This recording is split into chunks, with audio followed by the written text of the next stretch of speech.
Hello बच्चों, आप सभी का स्वागत है हमारे YouTube चैनल जिसका नाम है पाठशाला। इस चैनल पर हम लोग सीखते हैं अपने विषय के बारे में और पढ़ना शुरू करते हैं ऐसे विषय जिनके बारे में हमें डर लगता है, मैथ्स और साइंस। तो कैसी रही आपकी छुट्टियां? उम्मीद करता हूँ आपकी छुट्टियां, त्योहार सब अच्छे से बीते होंगे। पिछले लेक्चर में हम लोग ने इस YouTube चैनल के बारे में बात की थी कि आखिर इस YouTube चैनल की जरूरत क्या पड़ी। आशा है आप लोगों ने वीडियो देखा होगा, काफी लोग ने देखा और आपका सपोर्ट मिला, उसके लिए बहुत बहुत धन्यवाद। तो आज से हम लोग शुरू करते हैं अपनी वीडियो का दूसरा वीडियो है ये, और इसमें हम लोग डिस्कस करेंगे, जैसा कि पिछली बार बताया था, कि गणित के इतिहास के बारे में, मानव जीवन में गणित की क्या जरूरत है, गणित की शुरुआत कैसे हुई और हमारी गणित की क्या उपयोगिता है हमारे जीवन में। तो इन्हीं सबको लेके चलिए आइए शुरुआत करते हैं दूसरे वीडियो गणित के इतिहास के बारे में।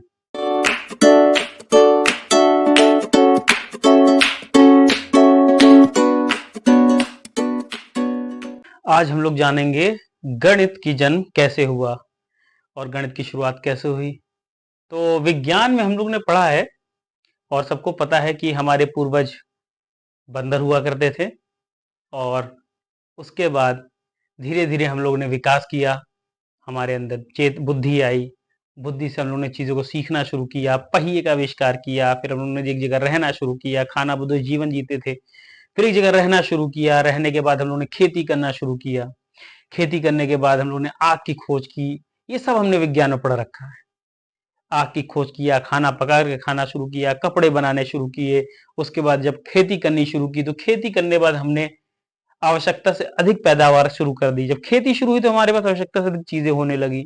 जब चीजें आवश्यकता से अधिक हो गई, अब आपके पास अगर कोई चीज आवश्यकता से अधिक हो जाती तो क्या करते हैं आप उसका संग्रह करते हैं, उसको जमा करते हैं।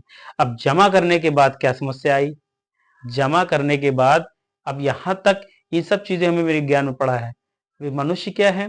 एक कौतूहल, बहुत ही ज्यादा जिज्ञासु प्राणी है, हर चीज जानने की कोशिश करता है। अच्छा, गणित का आविष्कार, गणित की खोज भी और गणित की जरूरत भी इसी तरह से हुई। जैसे जैसे हम लोगों ने चीजें जानने का प्रयास किया, जैसे जैसे हम लोगों ने चीजें जानने की ओर बढ़ते रहे, उसी तरह हमें गणित की आवश्यकता भी पड़ती रही। अब क्या है? हमें चीजों को संग्रह करना पड़ा। अब संग्रह में क्या है? मान लीजिए हमने अनाज की पैदावार कर ली, अब हमने जितना खाना था उससे ज्यादा पैदावार कर लिया, अब उसके संग्रह की जरूरत पड़ी। अब संग्रह करने के बाद क्या हुआ? पहले क्या होता था? चीजों के आदान प्रदान, वस्तु विनिमय प्रणाली जो आपने पढ़ी है, इतिहास में पढ़ा होगा, चीजों के आदान प्रदान होता था। लेकिन अब आदान प्रदान हो गया। अब आदान प्रदान किसी एक चीज का हुआ तब तो ठीक है कि इसके बदले ले लिया। अब किसी एक से ज्यादा हो गया तो आदान प्रदान में अब हमें किसकी जरूरत पड़ेगी? गणित की, क्योंकि यहाँ पे गणित क्या है? गणना संबंधित है। हमें जब किसी चीज की गणना की जरूरत पड़ती है तब यहां से हमें गणित की आवश्यकता पड़ती है। गणना कैसे करेंगे? मान लीजिए विज्ञान हमें बताता है मौसम गर्म है। आपने कहा मौसम गर्म है, या अभी ठंडी का मौसम, बहुत ठंड है, ये हमें विज्ञान ने बता दिया। विज्ञान ने क्या बताया? गर्मी और ठंडी। लेकिन अगर मैं आपसे पूछूं कितना गर्म है या कितनी ठंडी है, या आपने कितना खाना खाया, कितना पानी पिया, कितने गिलास पानी पिया, तो अब इसकी जरूरत कहां पड़ेगी? हमें गणना की जरूरत पड़ेगी। और जहां गणना की बात आती है वहां गणित अपने आप आ जाती है। तो गणित की शुरुआत ऐसे हुई हमारे जीवन में। गणित की शुरुआत अब क्या है? एक छोटे से छोटी चीज में से लेके, एक कौवे के उड़ने से लेके एक बड़े बड़े इंजीनियरों की बिल्डिंग बनाने तक हर जगह गणित का उपयोग है। विज्ञान और गणित आपस में इतने ज्यादा मिले हुए हैं कि दोनों एक दूसरे के बिना अधूरे से हैं। ठीक है। अब मान लीजिए एक शेर है। शेर क्या, हम बिल्ली से पहुंचते हैं, बिल्ली को शिकार करना है। आप बिल्ली को देखते हैं, शिकार पे झपट्टा मारती है। वो सब उसके शरीर में पहले से ही गणित समाहित है कि हमें कितनी दूरी से देखना उस शिकार को, कितनी ऊंचाई तक कूदना है, अधिक से अधिक हम कितने समय में वहां पहुंच जाएंगे। ये सब उसके अवचेतन मस्तिष्क में गणना हो चुकी है। हमें दौड़ना, चलना, उठना, बैठना, सबके लिए हमें अपना बैलेंस बनाने की जरूरत पड़ती है। बैलेंस मतलब समझने की जरूरत पड़ती है। इन सब में गणित है। उसके बाद बड़े बड़े स्ट्रक्चर जो आज के इंजीनियर बनाते हैं, बिना गणित के कैसे संभव है? नहीं संभव है। सबसे पहली पुरानी संरचना अगर हम देखते हैं गीजा के pyramid, pyramid perfect triangular shape में कैसे बने? उस टाइम भी गणित के बिना ये संभव नहीं है। और ये गणित में ज्योमेट्री, ठीक है, जिसे ज्यामिति हम लोग कहते हैं, उसके बिना यह संभव नहीं है। तो गणित की जरूरत हमारे जीवन में इस तरह से पड़ती रही। लेकिन अब प्रॉब्लम क्या, समस्या क्या आई हमारे पास? शुरुआत में आजकल के जितना आसान नहीं था चीजें। शुरुआत में शून्य नहीं था, मतलब शून्य था, लेकिन अच्छा अगर मैं कहूं कि ये कितनी उंगली है तो आप लोग क्या कहेंगे? एक। लेकिन किसने बताया कि ये इसे एक कहा जाएगा? हुआ क्या, देशों में कई देखो, सबसे पहले मानव सभ्यता के विकास में सबसे चीज है, चीजों को लिपि के रूप में लिखना शुरू किया गया। अब लिखना शुरू किया गया तो सबकी भाषाएं अलग अलग थी, सब कुछ अलग अलग था, तो सबने अपने अपने तरह से गणना करने का माध्यम निकाला। फिर धीरे धीरे हम लोगों ने पता कि इस जब हम कोई एक चीज दिखाते हैं तो एक का रिप्रेजेंटेशन, ये क्या है, इसका दिखाने का, ये कुछ एक कोई नंबर नहीं है, ये एक रिप्रेजेंटेशन है, दिखाने का तरीका है। मान लीजिए हमने इसे एक कहा, फिर हमने जैसे दो उंगली कर दी, तो हमने कहा कि ये दो हो गया, तो इस दो को दिखाने का तरीका क्या है, ये दो है। अब जैसे हम, ये तो अंग्रेजी विषय में है, हिंदी में हम कैसे लिखते हैं एक को? ऐसे और ऐसे। तो ये क्या है, अलग अलग भाषाएं हैं, अलग अलग भाषाएं में नंबरों को लिखने का, दिखाने का तरीका अलग अलग होता है। इसी तरह गणनाएं शुरू हो गई, और गणनाओं का कारण से, गणनाओं से हम लोग ने आगे चीजों को अच्छे से संग्रहित करना शुरू किया, फिर आदान प्रदान हुआ इसी तरह। लेकिन गणना की संभावना क्या थी? हमें तो अभी तक पता है 1 2 3, 1 2 3 4 5 6 7 8 9 और 10, लेकिन 10 जैसे ही शुरू हम लोगों ने किया तो पहले 1 से 9 तक नंबर लोगों ने देख लिया था, लेकिन 10 कैसे लिखे जाए किसी को नहीं पता था। तो 10वें से आने से पहले क्या हो जाता था? अब देखिए, मान लीजिए आपको खुद ही करना हो तो कैसे करेंगे आप लोग? चलिए आइए कोशिश करते हैं, हम लोग खुद से कोशिश करते हैं कि बिना शून्य के हम चीजों को इकट्ठा करने की कोशिश करते हैं। तो सबसे पहले क्या है, शुरुआत में क्या था, लकड़ियों का सहारा, उंगलियां हमारे पास सहारा है कि एक उंगली, दो उंगली, तीन उंगली, चार उंगली, पांच उंगली, इसी तरह जब 10 हो जाए तो इसे कहा दो हाथ। अब ये दो हाथ का मतलब एक जोड़ा हो गया। अब एक जोड़े में कितना, 10, लेकिन हमें 9 ही पता है, तो 9 के बाद हम 10 में से अगला जोड़ा शुरू करना पड़ेंगे। तो क्या हुआ, मान लीजिए 1 2 3 4 5 6 7 8 9, अब ये एक बंडल हो गया 9 का। फिर इसी तरह इससे ज्यादा, 9 से ज्यादा चीजें हैं, 1 2 3 4 5 6 7 8 9, ये दूसरा बंडल हो गया। अब समस्या क्या, शून्य नहीं है हमारे पास। इस तरह गणना करते हुए जब इसी तरह जब ऐसे 9 बंडल हो गए,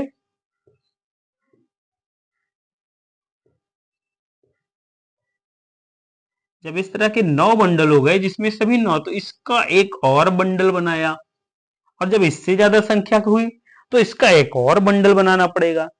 अब क्या है कि ये गणना हमारे लिए बड़ी कठिन हो गई। और शुरुआत में शून्य की खोज के पहले लोग ऐसा ही करते थे, ये किया। इसके अलावा आपने देखा होगा जैसा कि हम लोग बचपन में सीखते आए हैं, कक्षा 1 और 2 में जब हम गिनती सीखते हैं तो हमने ये पाई बनाना, डंडी बना के सीखते हैं, 1 2 3 4 5, तो 1 2 3 4 5 इस तरह डंडी बना के हमने गणना शुरू किया। ये भी एक तरीका था गणना का। इसके अलावा मिट्टी के सिक्के, मिट्टी की डंडियां, लकड़ियां, चीन में हम लोग लकड़ियों के गट्ठर से, बांस की डंडियों से गणना करते थे। शुरुआत में ऐसे होता था, लेकिन फिर आया भारत। भारत ने, आप लोग मतलब बहुत अपने आप को भाग्यवान समझिए कि आप सभी का जन्म भारत में हुआ है। भारत ने गणित में अपना बहुत योगदान दिया है, इतना योगदान दिया है मैं क्या बताऊं। सबसे पहले भारत ने ही बताया शून्य क्या होता है। अच्छा, शून्य ऐसा नहीं लोगों को पता नहीं था। पहले क्या होता था, लोगों को शून्य के बारे में पता था कि कुछ नहीं को क्या करते थे, तो कुछ नहीं में कई लोग जगह खाली छोड़ देते, ऐसे खाली जगह छोड़ देते, उसके बाद गिनती लिखना शुरू करते थे। तो ये जो खाली जगह है इसे ही हम लोग शून्य मानते, शून्य मतलब कुछ नहीं। तो लोग इसको जैसे 1 और 2 इसको कैसे लिखा जाए ये सबने पता कर लिया था, लेकिन शून्य को कैसे लिखा जाए इसमें किसी को पता नहीं था। लेकिन फिर भारत ने आया, उसने बताया कि शून्य को ऐसे लिखा जाएगा। जब शून्य को ऐसे लिखा जाने लगा तो गणना और गिनती और पूरा मतलब गणित की पूरा शक्ल ही बदल गई। इतनी ज्यादा मतलब इसके बाद चीजें इतनी ज्यादा आसान हो गई कि अब जैसा आप लोग समझते हैं, आज लोग 1 2 3 4 10 के आगे फिर 11 पहुंच जाता है, फिर 12 पहुंच जाता है। तो किसी नंबर के आगे एक नंबर लगा देने से उसका मान बढ़ जाता है, ये शून्य से ही पता चला। इसके बाद फिर अब आज हम अनंत की ओर जानते हैं, अनंत तक नंबर जानते हैं। तो अब बच्चों इसी के साथ जब शून्य का आविष्कार हो गया तो फिर इसके बाद हमारे पास जोड़ना, किसी चीज को जोड़ना कैसे है ये भी भारत ने बताया कि जोड़ क्या होता है, घटाना क्या होता है। घटाना हम लोग शुरुआत से जानते थे कि किसी को ऋण देना होता है, ऋण देने पे उसका ऋणी हो जाता है, यानी वो घट गया किसी व्यक्ति के आगे, इसलिए ऋण। फिर गुणा, किसी चीज को गुणा कैसे करते हैं, और भागा। इन सब का जन्म भारत के द्वारा हुआ और भारत ने गणना के बारे में एक बहुत अमूलचूल परिवर्तन किया पूरे विश्व में, पूरी दुनिया में, और जिसके नाम से भारत को जाना जाता है। इसके अलावा आप लोग और जानेंगे फिर अनंत। अब नंबर शुरू तो हो गया भाई, लेकिन खत्म कहां होगा इसके बारे में भी भारत ने बताया। इसके अलावा क्या है अभी आप लोग आगे पढ़ेंगे, अभी तो बहुत ज्यादा नहीं, लेकिन जो ऋणात्मक नंबर होते हैं यानी निगेटिव नंबर, इसके बारे में भी भारत ने ही बताया। तो देखिए भारत ने कितनी चीजों के बारे में बताया। तो यही चीज हमारी गणित के बारे में एक छोटा सा परिचय था। और गणित में हम लोग कितना आगे बढ़ेंगे, धीरे धीरे हम लोग सीखना शुरू करेंगे और धीरे धीरे हम लोग आगे बढ़ेंगे, क्योंकि हमारे पास कोर्स का दबाव नहीं है। जैसे जैसे आप लोग को अपनी समस्या आप लोग मुझे कमेंट बॉक्स में बताएंगे, वैसे वैसे मैं यहाँ पे उन समस्याओं को दूर करेंगे और सीखने का प्रयास करेंगे। मैं हम लोग पढ़ेंगे नहीं, पढ़ते तो आप लोग बहुत हैं, आपके टीचर पढ़ाते हैं, आपके पास बढ़िया कोचिंग है, बड़े बड़े संस्थान जो आपको पढ़ाते हैं। हम लोग यहाँ सीखने का प्रयास करेंगे कि कैसे सीखा जाए। और क्योंकि 1 से 10वीं तक की जो कक्षाएं होती हैं वही आपका बेस होता है। अगर आपकी मजबूत नींव होगी तो आगे जितने भी आप आगे बढ़ते जाएंगे, मैथमेटिक्स आपको कभी डराएगा नहीं। और जब मैथमेटिक्स आपको डराएगा नहीं तो विज्ञान भी नहीं डराएगा। क्यों? क्योंकि विज्ञान में सबसे ज्यादा परेशान कौन करता है? न्यूमेरिकल्स। विज्ञान तो आप किसी तरह रट लेते हो, लेकिन न्यूमेरिकल्स नहीं हल होते, कारण गणित में कमजोरी। तो हम लोग गणित के बारे में आगे धीरे धीरे बढ़ेंगे और अगले बार हम लोग डिस्कस करेंगे नंबरों के बारे में, कि नंबर कितने प्रकार के होते हैं, कौन कौन से नंबर होते हैं और कहां तक के नंबर्स होते हैं। एक पूरे नंबर के एक परिवार होता है, नंबरों का जैसे हम सबका परिवार है वैसे नंबरों का भी एक परिवार होता है। कहां से कहां तक के नंबरों को क्या क्या कहा जाता है, इन सब के बारे में हम लोग जानेंगे। मुझे लगता है अगला लेक्चर बहुत ही लंबा होने वाला है, तो 2 पार्ट में इसके बारे में डिस्कस कर लिया जाएगा। तब तक के लिए कोई समस्या हो, कोई हिस्ट्री के बारे में, क्योंकि मैं इसको इतनी जल्दी इसलिए खत्म कर रहा हूं क्योंकि हिस्ट्री एक छोटा सा इंट्रोडक्शन है। किसी भी विषय के बारे में पढ़ने से पहले हमें उसके बारे में जरूरत पड़नी जाननी चाहिए कि हमारे जीवन में उसका क्या उपयोग है, उसकी हमें जरूरत कहाँ पड़ती है, तभी उस विषय के बारे में हमें इंटरेस्ट आता है। इसलिए एक छोटा सा परिचय गणित के बारे में, ताकि आप उससे फेमिलियर हो सकें, ये आपको अपनी लगे। और वैसे भी गणित बहुत हवा नहीं है। हम लोग हवा क्यों बनाए रहते हैं? क्योंकि हमें लगता है कि एक विषय है। विषय मत लीजिए। आप लोग को कभी जानोगे पहेली बूझना आप लोग जानते होंगे, छोटे बच्चे, गांव के बच्चे पहेली खूब बूझते हैं, बूझते हैं। तो पहेलियों की तरह गणित भी है। अपने मन में ये बना लीजिए कि मुझे इस गणित के किसी भी सवाल को हल करने के लिए तब तक किसी का सहारा नहीं लेना जब तक मैं अपनी पूरी कोशिश कर ना लूं। जब आप ऐसा कर लेंगे, उसको गणित को हमेशा पहेली की तरह सोचेंगे। पहेली में क्या होता है? पहेली में एक होता है प्रश्न, पहेली में प्रश्न होता है। तो पहेली में प्रश्न से ही द्वारा ही आप उसका उत्तर खोजने का प्रयास करते हैं। तो इसी तरह गणित में भी जब भी कोई प्रश्न दे दिया जाता है तो उस प्रश्न में ही उसका उत्तर छुपा होता है। अब जहां मैं ऐसा क्यों कह रहा हूं, गणित को हल करने के लिए हमारे पास सबसे ज्यादा जरूरी है आपको तार्किक होना। अपनी तार्किक शक्ति बढ़ाइए, अपनी तार्किक शक्ति पे काम करिए।